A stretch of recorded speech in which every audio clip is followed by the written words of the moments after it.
और चलिए नीति जी भी हमारे साथ बने हुए हैं, उनके साथ भी चर्चा करते हैं। नीति जी, ये बताइए कि सोना, चूंकि हम खरीदारी की बात करते हैं जब भी अक्षय तृतीया का जिक्र आता है, सोना खरीदना कितना फलदायी होता है?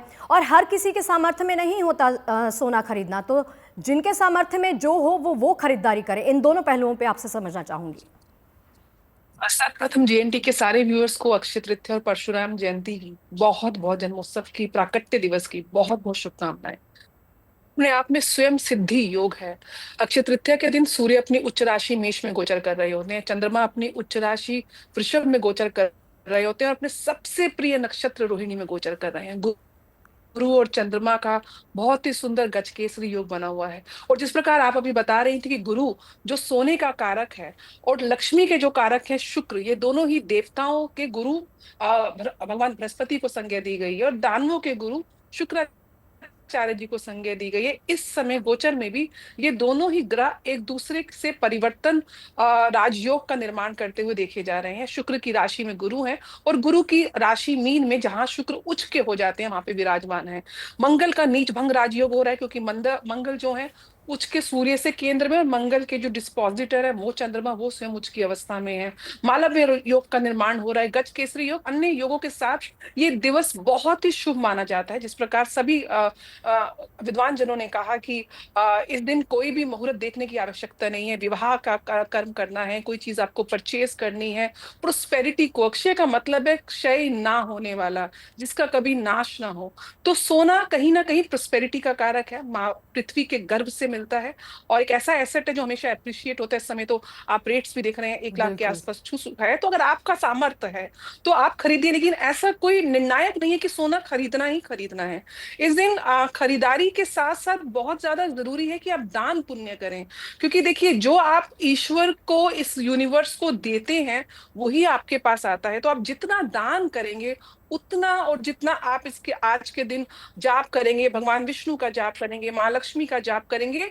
और एक चीज और समझिए कि भगवान शिव का भी जाप करना बहुत अनिवार्य है, क्योंकि कहीं ना कहीं भगवान शिव भगवान विष्णु के आराध्य हैं, तो उनका जाप करना। और आज के दिन राहु केतु के इसमें सारे ग्रह हैं जिनको सर्प की संज्ञा दी गई है। तो भगवान विष्णु, माँ लक्ष्मी, गणपति के साथ भगवान शिव का भी जलाभिषेक आज के दिन अवश्य करें। जितना हो सके पीली चीजों का और सफेद चीजों का दान कर सकते हैं। कनक का दान, बहुत कनक यानी कि गेहूं का दान करिए। इस प्रकार कनक धारा स्तोत्र का भी आप पाठ करेंगे, बहुत अच्छा रहेगा।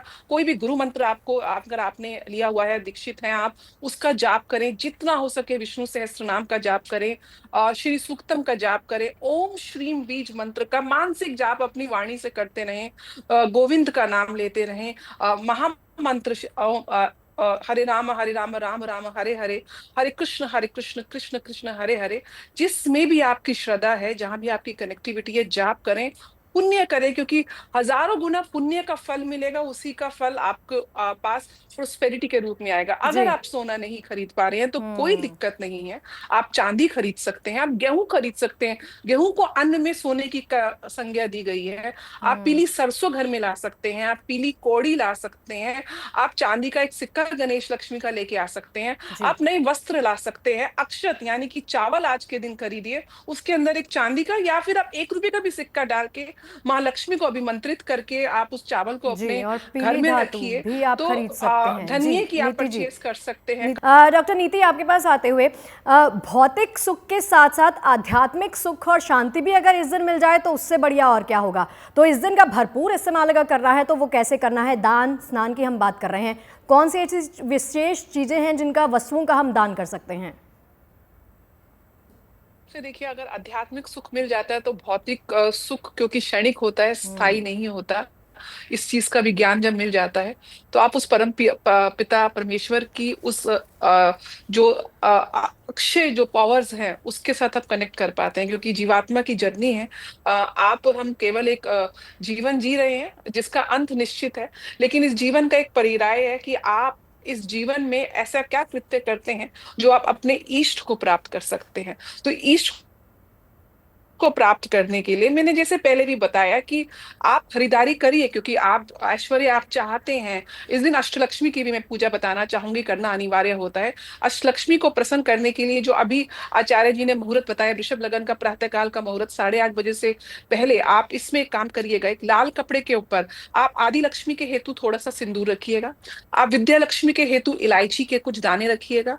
आप ऐश्वर्य लक्ष्मी के हेतु अक्षत यानी कि चावल, जो कि बिल्कुल भी पूर्ण अवस्था में हो, टूटे ना हो, पूर्ण सब चावल रखिएगा। आप धन लक्ष्मी के हेतु एक चांदी का सिक्का रख सकते हैं। अगर घर में चांदी का सिक्का उपलब्ध नहीं है तो आप सिक्का अपना जो भी कॉइन है वो भी रख सकते हैं, बट प्रयास करें चांदी का सिक्का इजीली, बहुत एक्सपेंसिव नहीं होता है। वीर लक्ष्मी के हेतु एक सुपारी, संतान लक्ष्मी के हेतु हल्दी की कुछ गांठें, और विजय लक्ष्मी के हेतु कमल गट्टे के कुछ दाने, और साथ साथ धान्य लक्ष्मी के हेतु धनिये के बीज आप स्थापित करके माँ लक्ष्मी का और भगवान विष्णु का आह्वान करके इसको अपने जहाँ पे आपका गला है या जहाँ पे आपकी तिजोरी है या आप इंपॉर्टेंट डॉक्यूमेंट्स रखते हैं वहां पे इसको स्टैब्लिश कर दीजिए। एक तो स्थायी रूप से लक्ष्मी का वास होगा।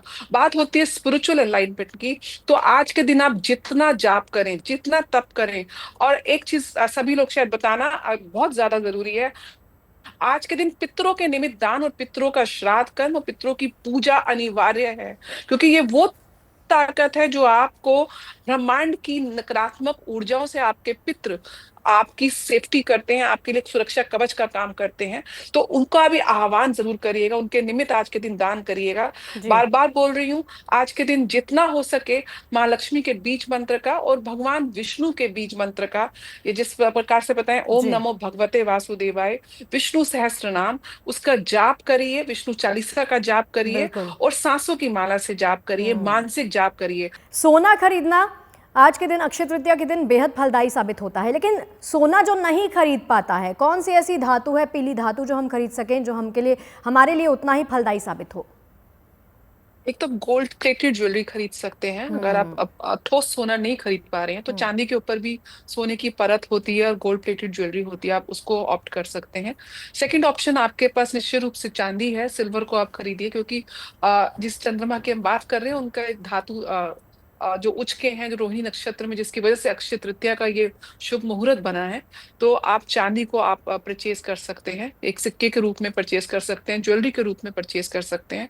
आप चांदी को करिए। और नेक्स्ट अगर धातु है तो कॉपर है, तांबा है, आप तांबे को खरीदिए, क्योंकि सूर्य भी उच के चल रहे हैं, उसको भी सेकंड ऑप्शन माना जाता है गोल्ड का। या फिर पंच धातु के मिक्स करके भी आप ज्वेलरी खरीद सकते हैं। पीले रत्न खरीद सकते हैं, पुखराज खरीद सकते हैं, सुनेला खरीद सकते हैं, वो भी बहुत शुभ रहेगा। मेटल में साथ साथ एक चीज और बताना चाहूंगी, सोना खरीद के सीधा धारण नहीं करना है। सबसे पहले आप जो भी आज के दिन धातु खरीदेंगे या अन्य सामग्री खरीदेंगे या दान भी खरीदेंगे, सबसे पहले उसको अपने घर के मंदिर में या आपके क्षेत्र में कोई छोटा सा मंदिर है वहां जाके उसको भगवान श्री के चरणों में अर्पण करिए। उसको तिलक लगाइए, चंदन लगाइए, अक्षत दीजिए, सिंदूर लगाइए, और ओम श्रीम की माला करिए, श्री सूक्तम का पाठ करिए। भगवान का वास उस ज्वेलरी में हो, उस अक्षय धातु में हो जिसको आपने परचेज किया है, वो उसके ब्लेसिंग्स लेने के बाद आप उस धातु को आप उसको फिर उसका आप यूटिलाइज कर सकते हैं।